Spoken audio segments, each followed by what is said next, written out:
Pranams and Sai Ram. I deeply honor the holy tradition of Vedic masters who extend back to eternity.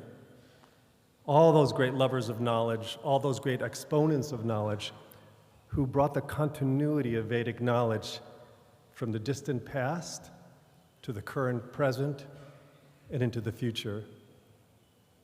Those great souls like Vasishta, Vyasa, the Saptarishis, Shankara, and in modern times, Sathya Sai Baba, and my teacher and guru, Maharishi Mahesh Yogi. I come from Fairfield, Iowa, the home of Maharishi International University, and I actually live in a community right outside there called Vedic City. Imagine in the center of the United States, a whole community based on the principles of Vedic knowledge. All the homes are built according to Vastu. We have a Vedic observatory. I could go on and on. Ayurvedic centers for treatment. All this was inspired by great teachers like Sathya Sai Baba and my teacher, Maharishi Mahesh Yogi. In the middle of nowhere, in the central part of the United States, your knowledge has come to the West, and now I come back to share a little bit of this Vedic knowledge, especially in the form of Ramayana. And it's just extraordinary to me the depth of knowledge for all the great speakers. I hope that I can, in my own small way, bring something back from the West to share with you.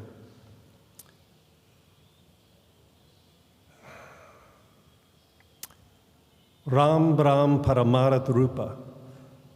Ram is Brahm, totality of unity.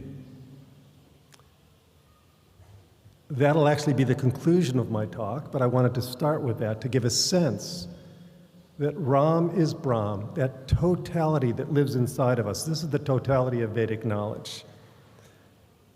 Now, you all know, I'll just repeat some of the essence. As we all know, Ramayana is Itihas, along with Mahabharata, these two great epics.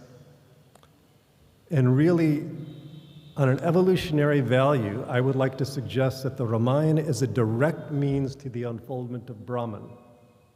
Ram is Brahm.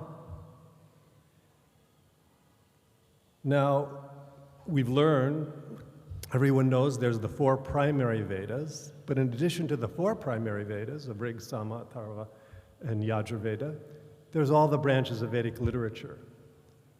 And even though Itihas is more expressed value, more expressed, it's still, especially what I work with is Valmiki Ramayana. The Ramayana is also cognized. It's a Purashaya. The Ramayana was cognized by Valmiki with the direct input from Brahma himself. Valmiki went deep inside, cognized the essence of the story, inspired by sage Narada, and then poured out these 24,000 couplet verses. So the Ramayana is a branch of Veda and Vedic knowledge in the form of this extraordinary Itihasa, which on one level is the history of total reality, but also the Ramayana is happening at every point in creation. The dynamics are an internal reality everywhere, and especially inside our own heart. So if we took all the abstract impulses of Vedic knowledge and put it in the form of one grand story, you would have Ramayana. The Ramayana makes all the abstract impulses of Vedic knowledge accessible to our emotions, to the flow of our life. It's Veda in story form. One way I like to describe it is Brahman on the stage. So when I was invited by Gortaji and Nimish Panda to speak, they invited me to speak on Dharma in the Ramayana.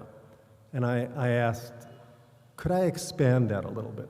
Could I expand that to include the relationship between love and Dharma? And they said, very, very good, because Swami was all about the expression of love and the expansion of love. And that's what I would like to explore today with you, the relationship between love and Dharma in the Ramayana. Because the Ramayana is well known, it's a profound textbook. Many scholars look at it as a textbook for discriminating finer and finer levels of Dharma. We learn to discriminate by Ram's action. What's the path of right action? And I would say, and I've explored that. I've done one production called Ram's Dharma, Leadership Secrets of the Ultimate Warrior Sage Prince. So that was one of my audio productions, really refining what is Dharma. But as I've explored the Ramayana over these many years, I began to see that there was the twin forces, twin evolutionary forces, which was love and Dharma. And this can actually fuel and empower our whole evolutionary process. So I'd like to ground it now in personal experience, because let's just talk about our experience inside of us of what is love and Dharma. And you all know love is very easy to access for many of us. It starts when we're children, where we feel the love for our mother, and our mother feels the love for us, and we learn a little bit about what that love is. As we grow older, we learn a little bit about how we can open our heart and expand our heart. With expansion, we learn principles of experience of compassion, surrender, loving kindness, which is deeply connected with Satya Sai Baba, which I know this is one of the essence of his teachings. And we grow from that level of personal love to more universal love. And there's ultimately, when you think of love, there's a merging. It's an experience of unity as your heart expands to unity with the divine. And I think that's captured quite well in the expression from the Bhagavad Gita, where one sees all beings in the self, and the self in all beings. This is the growth of love, the expansion of our heart. And I just want you to get a sense of this is such a guiding essence, a principle of our life. Now let's turn to Dharma. Dharma, by its very nature, is more abstract because Dharma functions on principles. We're discriminating the path of right action, action that is in accord with Dharma, with nature. It brings in qualities of moral reasoning. And clearly this is expressed throughout the Ramayana. But just as love expanded from that small little pond of love to an ocean of love, in the same way, Dharma also by its own nature grows. And think of it in the Ramayana itself, where in the beginning, Ram is a young prince in Ayodhya, and he's learning the basic codes of conduct from his guru, Vasishta, and he's the eldest son. He's meant to be crowned prince, crowned king by Dasharatha. So we have fundamental principles and structure of right action. But then when Ram is exiled, he goes on a great heroic quest. By the way, it was the first heroic quest. The whole concept of heroic quest, which governs all of our movies, films, and great mythic adventures, begins with the Ramayana. So now he's on a quest in the beginning to purify, to honor his father's word, but at the same time, he's on a mission. And I'll explore that now. It's moving to the next level. Ram has a divine purpose. Now, many of us get caught up in the emotions of the story and we don't really forget, we all know it, but as we move through the story, we forget that the gods asked Vishnu himself to incarnate as a man to take out Ravana, to purify the world of ignorance embodied by the Rakshasas, headed by Ravana.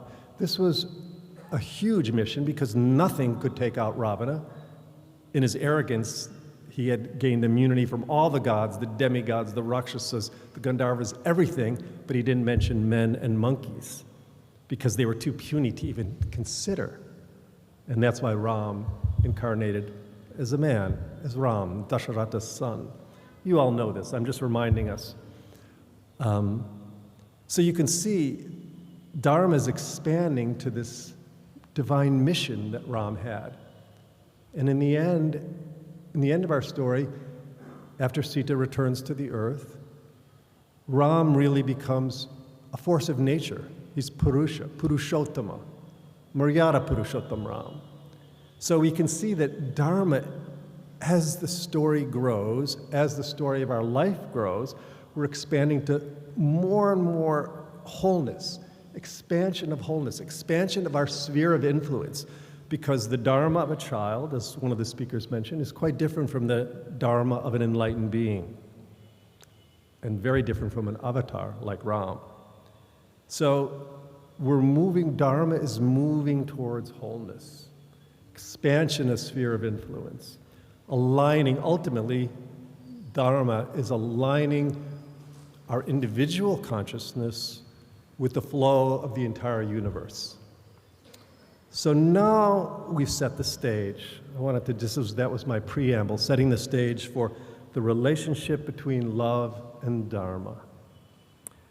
And for this, I actually am going to take a little bit of divergence into the Bhagavad Gita, although that would never be a divergence because that's part of the stream of Itihasa.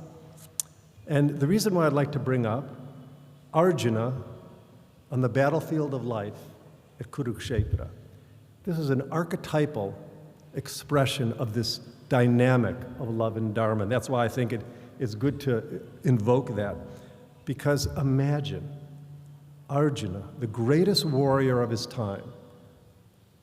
Some of the interpretations characterize him as being weak and uncertain. He was highly developed in his heart and deeply developed in a sense of Dharma. But he stood on the battlefield of Kurukshetra, and he looked knowing that he needed to fight to uphold Dharma, because the Kauravas were usurping power in an unrighteous way. He knew as a Kshatriya he had to fight. But he looked at those he would fight, his family, his kinsmen, Drona, his master in martial arts, Bhishma. These are people he loved. These are people who trained him. His heart swelled knowing, how can I possibly kill my family members? At the same time, he knew that he must, because if he did not, the world would lapse into adharma. It's no wonder it wasn't a sign of weakness. It was the absolute maximum level of love and maximum sense of dharma. And he said, there would be no value in gaining a kingdom if I have to kill my family members. And he's in a state of complete suspension, and Gandiva, the bow, slips from his hand. I will not fight. And this sets the stage for Krishna to enlighten Arjuna through these steps, taking him through Sankhya and through all the steps of Vedic knowledge, knowing ultimately in the peak in chapter 2 when he says, Yogasta Kuru Karmani. Nistre Gunyo, Arjuna, go beyond the three gunas. Established in being, Yogasta Kuru Karmani, established in being, perform action. You have to be established in that deep sense of self, your absolute nature, so you can act without attachment. So now we're getting a sense, now I can shift back to the Ramayana, because obviously Mahabharata comes after the Ramayana. And by the way, when I referencing Ramayana, I'm speaking Valmiki Ramayana. I go back to the source. So now we get a sense of that suspension of heart and mind, and how it can serve us in the force of evolution. It's not a problem to be gotten rid of. It's not, oh, Arjuna made a mistake. He got confused between love and dharma. No, it took us to that maximum level, and we see this as an absolute pattern throughout the Ramayana. I can give a few examples. When Dasharatha is the betrayal by Kaikeyi, when she said, you must exile Ram to the forest for 14 years and make my son Bharat king. And she exacted a promise from Dasharatha that he would absolutely fulfill her 2 boons, which he had finally asked, these 2 boons that he had given her in the far past. Dasharatha had so much love for his son. That was the apple of his eye. He loved Ram more than his own life. And yet, he had promised Kaikeyi these 2 boons. He had to honor his word. He was torn apart by the love in his heart for his son and the unbearable force of nature, or that setup of karma, that he had to exile Ram. He could not reconcile this. He ended up dying of grief from the loss of his son when Ram went into exile. It's one example. Then when Bharat returns home and finds out what his mother Kaikeyi has done, he says, I will not accept this kingdom. Ram is the eldest. He deserves this kingdom. Our father has passed now. And he journeys into the forest. You all know the scene with Bharat Milap, where there's a formal debate between Bharat and Ram, where Bharat insists from his heart that Ram must come home now because their father is gone. The pledge was not necessary. It's not necessary to honor his word anymore. Bharat says, if you love me, you will come back. The people need you. Ram's own mother, Kausalya, insists that he must come back. Even Vasishta, his own guru, you always do what the guru says. Even Vasishta says you must come back. But Ram adhered to that deeper level of Dharma.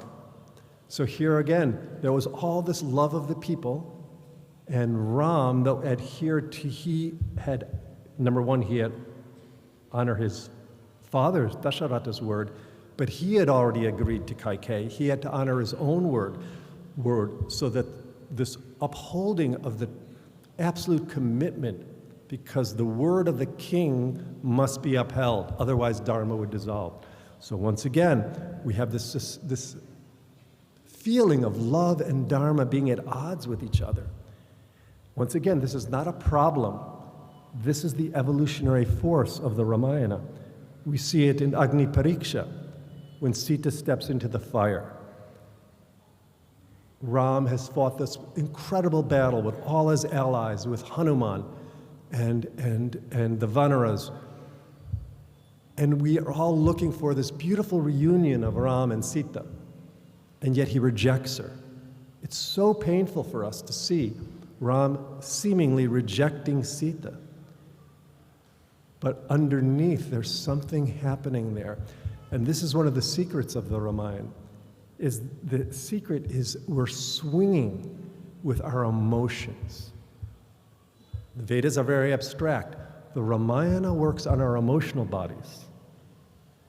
Because our heart is going, no, Ram, you can't treat Sita like this. At the same time, we have a sense of there's an unfolding Dharma that's at a deeper level. And actually, it's a great teaching, because after that scene where Hanuman is aghast with what he's doing, Lakshman, everyone, even Valmiki, Brahma himself comes to remind Ram of his own nature, that he is Vishnu incarnate. So if Ram, for a moment, whether it was a Leela or not, Ram for a moment seems to forget his own nature. It's important to really go back to the original text, because these are all cut out of the abridged versions, and you begin to see that there's this deeper level of unfolding. And this is what I want to get across now. This is the essence, is this dynamic between love and Dharma is the powerful evolutionary force of how Ramayana works, how nature works, how our life works. In our everyday life, this happens to us all the time. I'm sure you could bring up examples in your own life where you feel sometimes the suspension between love and Dharma, and you see it as a problem. I wish this wouldn't be like this. I'm asking you to reframe it as an opportunity to move your evolution. And the greater the opposite values, the more power, potential power for your evolution to grow and expand. And this is something that happens throughout Itihasa, throughout Mahabharata and Ramayana. You could even say that there's a binary code embedded inside the Ramayana. I gave 3 examples. I could give you dozens of examples from Ramayana, but time maybe won't allow, where one value comes up, Dasharatha's love for his son, and his commitment to Kaikeyi. Ram needing to go back to accept the kingship, but he must honor his father's word. So there's this binary code, one value, opposite value. And it forces us to swing with our emotions between expansion and contraction, between love and dharma. What is the right path? There's absolute ambiguity in the Ramayana. If there's many gray areas, it starts very simple, but as the story proceeds, it becomes a little bit grayer, more ambiguous. In business, there's case studies. You could call it case studies where we have to really, because people go through graduate school and get their MBA, they know that they have these case studies where it's a test for how they discriminate. So that's what's happening as you go through the Ramayana. That's why it's such a powerful evolutionary tool.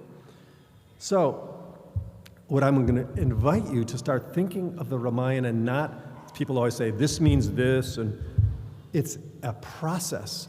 It's a process-oriented guide to life where you learn not just discriminate dharma, but also how to expand your heart and the relationship between them. Purifies your emotional body along the way. So the process of the swing of your emotions is extremely important in the growth of your comprehension, your vision, your knowledge, and your heart. But we know in the Bhagavad Gita, I'm using that as a reference a lot, is that, you know, it's supposed to go beyond the pair of opposites, dvandva in Sanskrit. Go beyond the pair of opposites, beyond the field of attraction and aversion. Yes, that's the end goal. But it's the process along the way that is so profound. And then yet you meet at that place where occasionally we are like Arjuna, totally in suspension. We don't know what to do. And this is the key, the transcendent function. This is the key to Itihas, Ramayana and Mahabharata. We have these seemingly irreconcilable values. We must honor the word, but we love. We're always torn with this feeling. This is the powerful evolutionary. And the key is transcending to a deeper level of synthesis that somehow embraces these seemingly irreconcilable values. The word in Sanskrit is nivartatvam. Nivartatvam. Nivartatvam. Transcend to a deeper level of synthesis that embraces these seemingly, I use the word seemingly, opposing values. Because they only appear to be the play of opposites. There's a deeper level of unity that somehow underlies that. That is what is unfolding as you open yourself into the Ramayana and the teachings and the knowledge of the Ramayana and Mahabharata, Upanishads, all the branches of Vedic literature. And that's why I said at the very beginning, the Ramayana is a direct means for the unfoldment of Brahman. Ram is the light of life in the heart of everyone. And I would incorporate Sitaram, because after Sita returned to earth, Ram was known as Sitaram. And that's a beautiful blend of love and dharma when you have that name, Sitaram. I believe that it's a rare instance where Ram avatar was joined by Sita avatar. Ram and Lakshmi came together as a dynamic duo to purify the world of ignorance. They were co-creators in this Dharma. So I invite you to see Ram and Sita as this embodiment of love and Dharma, seeing their knit together wholeness on the outside and within your heart. Now, I was also asked that it's not only for our personal evolution, which I've focused on primarily in my talk today, but how does this affect global society? And I know I'm in a panel later this afternoon, perhaps I can go into it because I imagine I'm getting close to being out of time, is to think, when you think of conflict resolution, which is we're experiencing right and left, interesting right and left on the political level, on the civilizational level, there's conflict. Once again, I'm going to invite conflict. Once again, you could always reduce it to these two principles of love and Dharma. I'd like you to invite you to see the world through this lens of love and Dharma. And what's the template that I've suggested is when there seems to be conflicts, seemingly irreconcilable conflicts, there's always the principle of love and unity and connection. There's always the principle of Dharma, discriminating the path of right action and aligning with that universal flow. And you can trace that down and find the underlying unity. This is Veda in action. This is incorporated in the principles of Vedic knowledge and the teachings of Ramayana into your daily life. Look for places to resolve conflict by sinking into a deeper level of yourself. Every moment, every day, Navartatvam, we transcend. We transcend in our meditation. We transcend when we chant. We transcend when we say Sai Ram. So I hope I've given you a vision of possibilities for this field of Ramayana, which I love. I was invited by my own teacher and guru to pick one branch of Vedic knowledge and become an expert in it. So I just started. It's been 34 years now of just Ram, Ram, Ram.